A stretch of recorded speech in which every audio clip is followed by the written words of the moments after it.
샬롬, 성경인물 탐구 광야편에 오신 여러분들을 사랑하고 축복합니다. 오늘 네 번째 시간, 드디어 마지막이죠.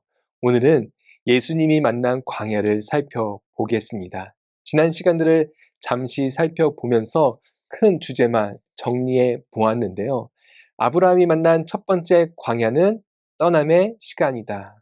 주의사항은 떠남의 목적이 나의 만족과 유익이 아니라 하나님이 되어야 합니다. 두 번째는 그 광야는 기다림의 시간입니다. 주의사항은 10에서 0으로 만드는 과정 속에서 절대로 주님을 떠나는 것이 아니라 주님께 붙어 있어서 풍성한 열매를 맺는 것입니다.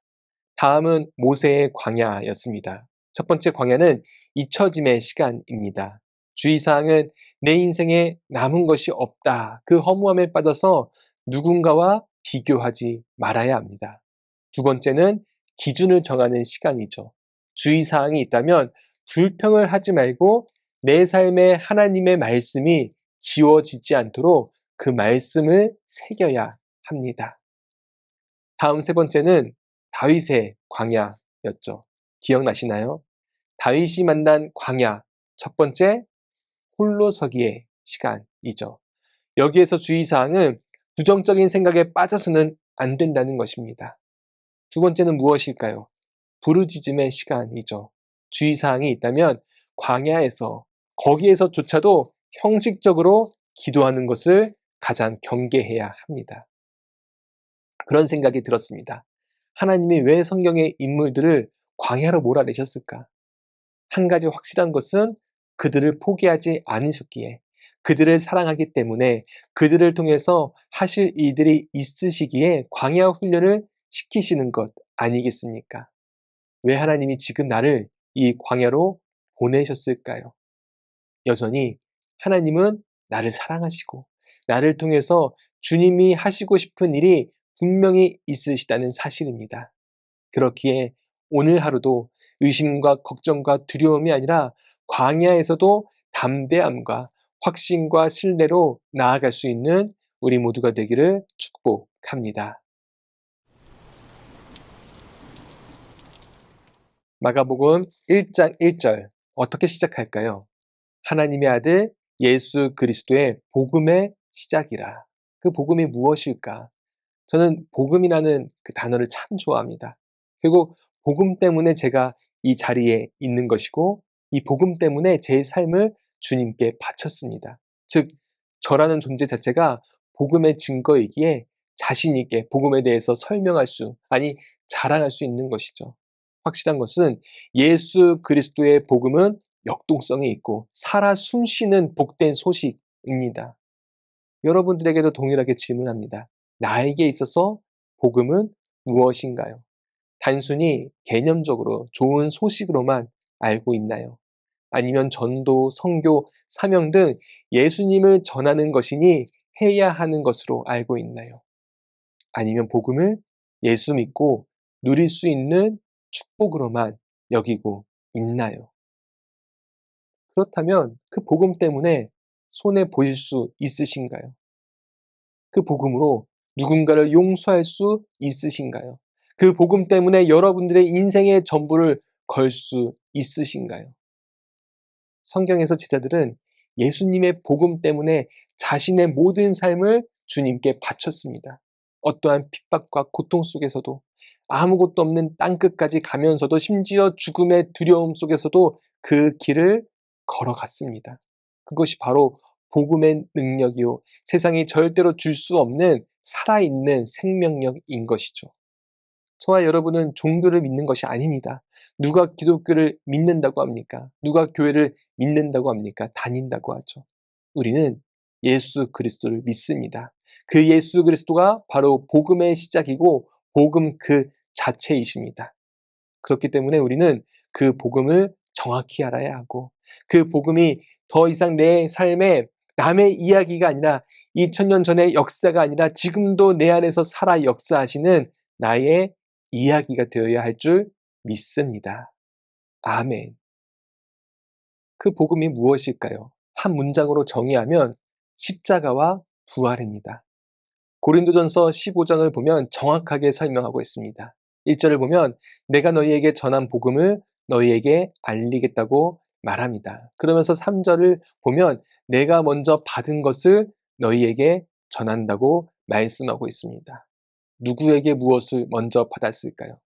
그리스도께서 우리 죄를 위해 죽으셨다는 것, 그리고 다시 살아나셨다는 부활을 앞서 들은 사람들에게 받은 것입니다. 교회가 지금까지 하나의 신앙 고백으로 올 수 있었던 기적은 복음의 핵심인 십자가의 죽음과 부활의 소식을 믿음의 선조들, 믿음의 증인들로부터 받고 전했기 때문입니다. 그러니 저도 제가 받은 것을 전하고 있을 뿐이죠. 여러분, 교회에서 믿음의 사람들이 모였을 때 무슨 이야기 하세요? 세상 이야기만 받고 전하는 것이 아니라 복음의 이야기를 받고 전하는 우리 모두가 되기를 바랍니다. 왜 제가 앞서 복음을 설명하면서 십자가와 부활을 여기까지 이끌고 온 것일까요? 바로 진짜 광야가 십자가이기 때문입니다. 그리고 진짜 가나안이 바로 부활을 누리는 삶이기 때문입니다. 제가 아브라함부터 다윗까지 광야에 대해 묵상하면서 가장 마음이 어렵고 고민되었던 질문이 무엇인지 아시나요? 왜 광야는 떠남과 잊혀짐과 홀로서기의 시간만 이야기하는가? 왜 광야는 내려놔야 하고 그나마 가진 것도 다 잃어버려야 하고 심지어 외롭게 혼자서 모든 것을 감당해야만 하는가? 그런데 예수님에게까지 오면서 그 질문과 고민이 풀리기 시작했습니다. 결국 예수님이 자기만 생각하는 죄인이 나를 대신하여 십자가에 죽기 위하여 여기까지 이끌고 오셨음을 보게 됩니다. 즉 예수님이 만난 광야는 십자가를 지는 시간입니다. 복음의 시작을 말씀하시면서 예수님은 우리와 똑같이 세례 요한에게 물로 세례를 받으셨고 인간의 몸으로 공생애를 지나가셨고 마지막 가장 낮아짐으로 부끄러움과 수치로 극심한 고통으로 십자가에서 죽으셨습니다. 저는 예수님의 광야의 하이라이트를 생각하면 이 말씀이 늘 떠오릅니다. 나의 하나님, 나의 하나님, 어찌하여 나를 버리셨나이까? 그러고 보니 이 말씀에 모든 것들이 담겨져 있더라고요. 아브라함이 경험한 떠남의 시간, 하나님 아버지를 이 순간 떠나 보내야 했고, 모세가 경험한 잊혀짐의 시간, 십자가 앞에서 이제 모든 사람들에게 심지어 예수님은 가족들에게까지도 잊혀져야 했고, 다윗이 경험한 홀로서기의 시간, 십자가 앞에서 홀로 모든 인간들의 죄악을 다 하나씩 하나씩 감당하셨습니다. 이 고백은 멋진 연극 대사가 아닙니다. 많은 사람들에게 병을 고치고 귀신을 내쫓고 수많은 기적을 일으킨 대단한 자가 십자가에서는 아무것도 할 수 없는 연약한 자가 되었어. 절규하는 너무나도 솔직하고 인간적인 마지막 그 한마디 고백입니다. 우리는 광야를 지나면서도 많은 착각과 자기 합리화를 합니다. 이 광야를 잘 지나면 적과 꿀이 흐르는 아주 좋은 노른자 땅이 있을 것이라고. 교통도 좋고 교육도 좋고 환경도 좋은, 그래서 집값도 높은 땅이 있을 것이라고 정해 놓습니다. 이처럼 환상적인 자기가 원하는 가나안을 멋지게 그려 나가죠. 문제는 지금이 광야인데도 여전히 내 손에 다 쥐고 있습니다. 내 능력도 내 힘과 권력도 여전히 내가 할 수 있다는 자기 중심적인 교만도 그대로 쥐고 있으면서 광야를 지나가려고 합니다. 그러니 남들에게는 힘든 척, 어려운 척, 아픈 척 하면서도 누군가에게 그렇게 말하지만 자기 내면에는 더러운 욕망을 그대로 두고 가는 것이죠. 무엇인가요? 남들이 봤을 때는 멋진 연극 대사이지만 하나님이 봤을 때는 가증한 말밖에 되지 않습니다. 세상이 속고 사람은 속일 수 있을지 몰라도 하나님은 절대로 못 속이죠. 다 아십니다. 사랑하는 여러분, 이 말씀은 저에게도 너무나도 큰 도전이 됩니다. 여러분들에게도 도전이 되면 좋겠어요. 십자가를 지는 척 하지 말고 정말 십자가를 지고 이 시간을 잘 지나가기를 주님의 이름으로 간절히 기도합니다. 여기에서 주의사항이 무엇일까요? 저는 이렇게 묵상되어졌습니다. 십자가를 하나의 통과 절차로 여기지 말아야 합니다. 참 가슴이 아픈 게 한국교회 시스템 가운데 있으니 우리는 어떤 것들을 통과하면 더 좋은 보상이 있을 것이라 생각합니다. 그래서 수많은 코스웍, 프로그램 단계를 만듭니다. 하나씩 통과할 수 있도록. 문제는 마치 십자가도 그런 하나의 코스로 통과 절차로 생각할 때가 있다는 것이죠.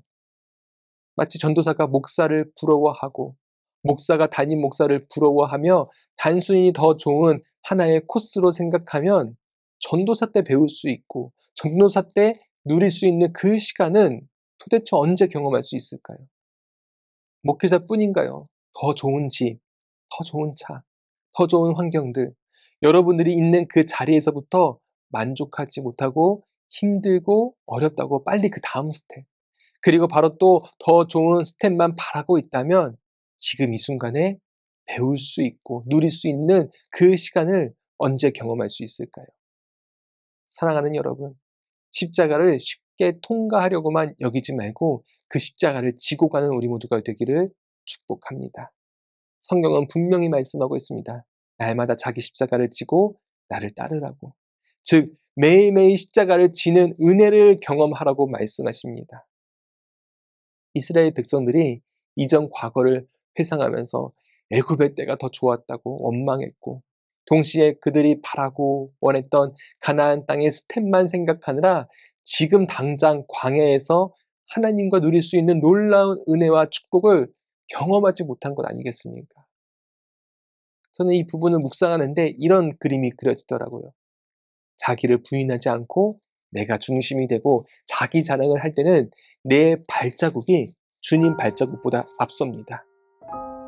그런데 예수님을 믿게 되면서 어느 순간 내 발자국 앞에 주님의 발자국이 선명하게 보이는 거예요. 주님이 나의 방패가 되어주시면서 새로운 길을 제시해 주는 것이죠.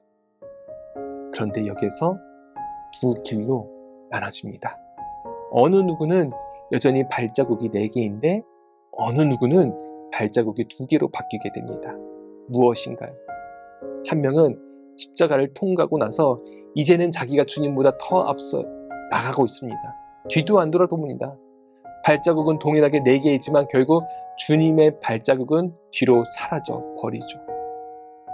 그런데 다른 한 명은 이제 주님 등에 자신을 다 맡깁니다. 앉는 것이죠. 등에 업히는 것이죠. 이제부터는 주님과 하나가 되어서 주님과 함께 걸어갑니다. 그것을 바로 아름다운 동행이라고 말합니다. 왜 십자가를 지는 것이 힘들다고만 생각하시나요? 혼자서 다 지려고 하니까 힘든 것이죠. 수고하고 무거운 짐진 자들아 나에게로 오라고 말씀하여 주셨는데 주님께 가지도 않고 끝까지 자기가 앞서 가려고 하니 얼마나 힘들고 버겁겠습니까? 그건 그냥 버티기밖에 되지 않습니다. 우리의 진짜 광야는 십자가를 지는 시간인데 그 무거운 십자가를 주님과 함께 지기 때문에 매 순간의 걸음과 모든 시간이 여러분 삶의 가장 행복한 시간이 되기를 소망합니다. 그런 찬양 있죠. 주가 일하시네, 주가 일하시네, 주께 아끼지 않는 자에게. 주가 일하시네, 주가 일하시네, 신뢰하며 걷는 자에게. 이 찬양의 고백이 지금 광야를 걷고 있는 여러분 삶 가운데 나타나기를 축복합니다.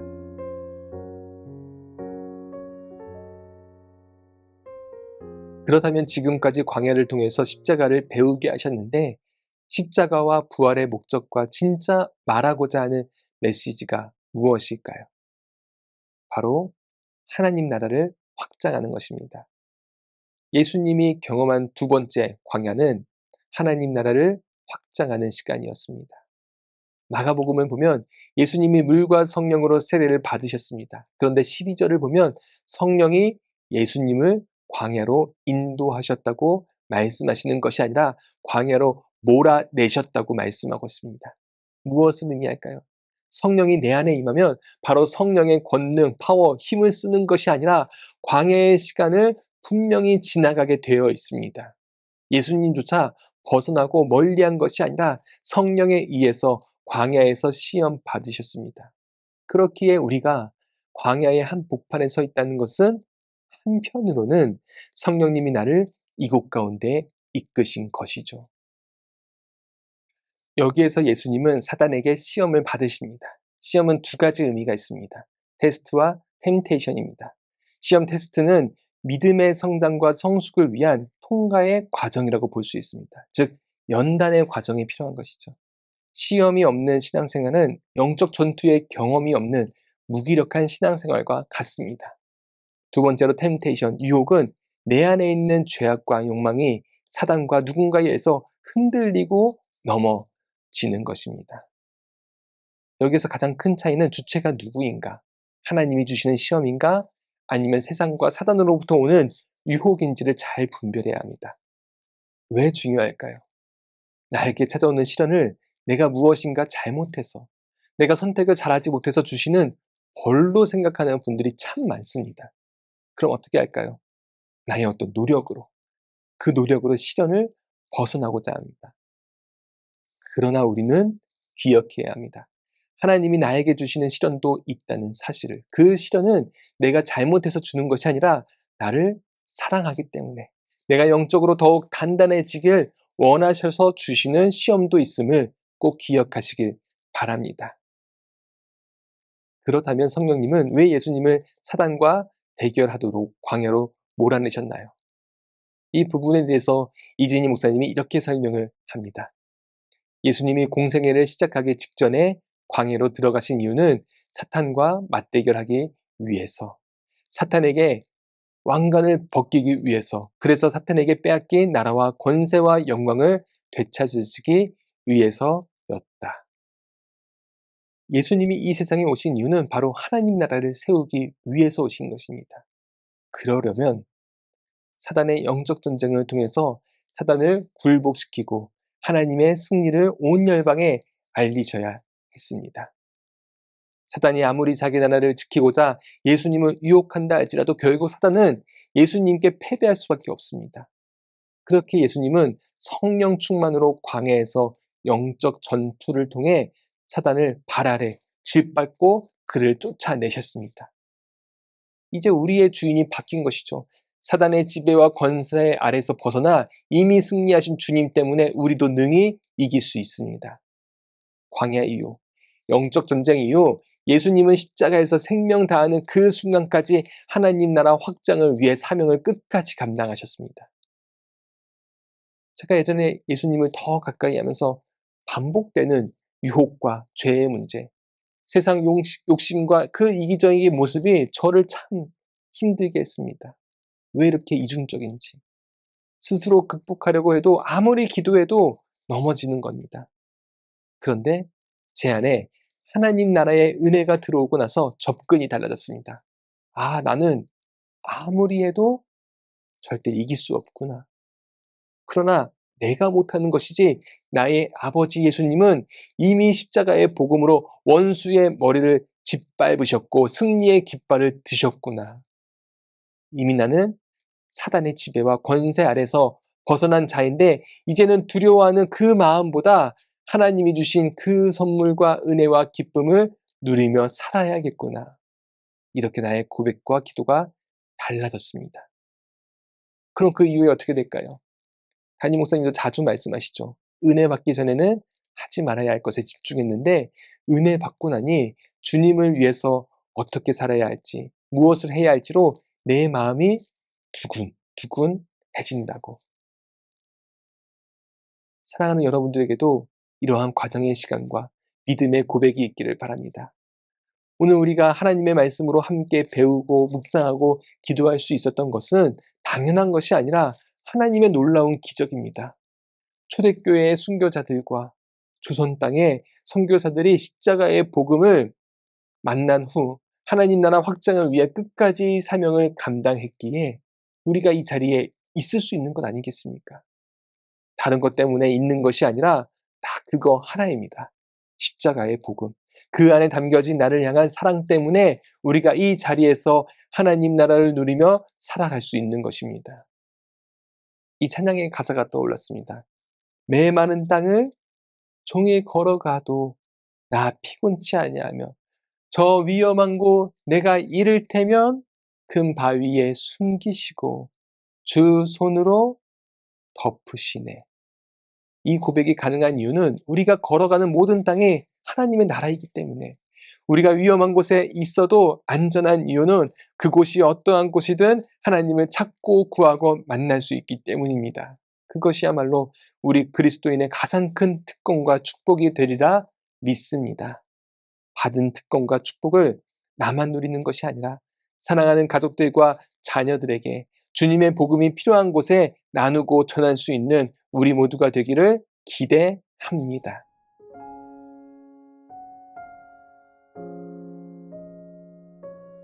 모든 강의를 마무리합니다.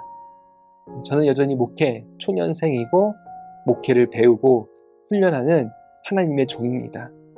그 이하도 그 이상도 아닙니다. 제가 지금까지 목회를 하면서 가장 큰 기쁨이 무엇인가 생각해 봤습니다. 많은 일들이 있겠지만 가장 제 마음을 울리고 감격이 되는 건 정말 사방이 다 막혀 있어서 벼랑 끝에 있어서 하루하루 힘겹게 광야에서 시간을 보내고 있는 우리 성도님들이 그 광야에서 하나님을 깊이 만났을 때, 그래서 환경과 상황은 여전히 동일하지만 달라진 것은 없지만 내가 만난 하나님 때문에 감사와 기쁨으로 고백할 수 있는 그 이야기를 들었을 때 정말 기쁘고 감격스럽습니다.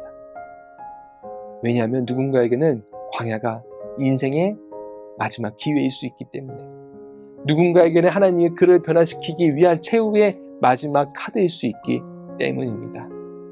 그렇기에 광야에서 우리는 하나님을 만나야 하고 더 깊이 알아야 합니다.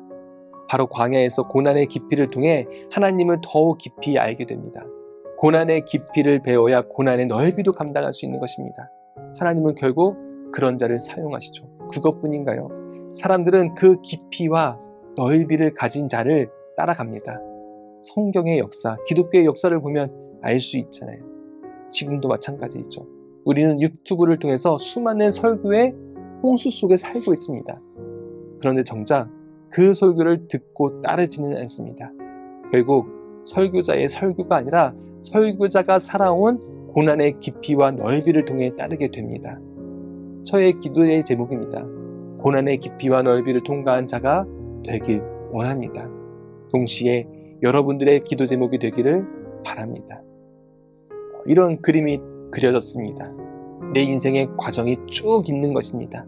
그 긴 과정 중에는 좋을 때도 있고 어려울 때도 있고 행복할 때도 있습니다.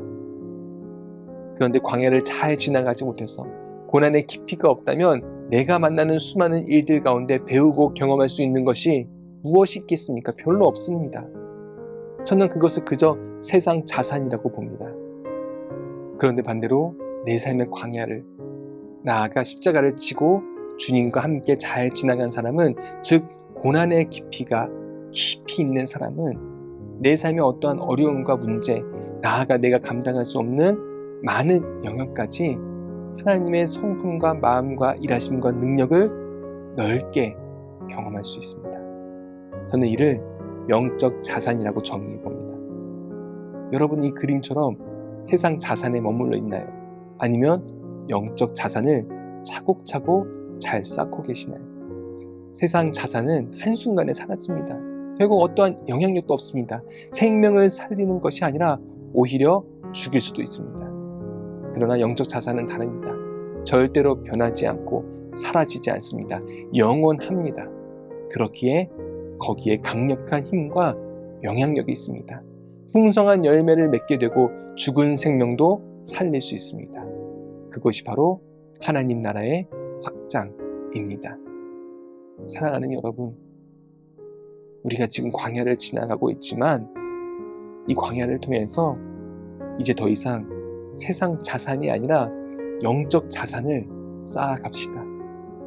우리 다음 세대를 넘어 다음 시대에 영적 자산을 물려줄 수 있는 믿음의 동역자가 되기를, 그래서 광야에서도 가나안에서도 하나님의 나라를 경험하고 확장하는 우리 모두가 되기를 주님의 이름으로 간절히 기도하며 축복합니다. 아멘. 드디어 강의를 마쳤습니다. 여기까지 오시느라 고생 많으셨습니다. 여러분 때문에 저도 여기까지 올 수 있었습니다.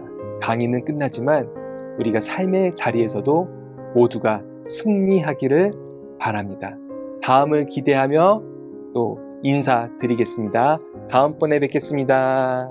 감사합니다.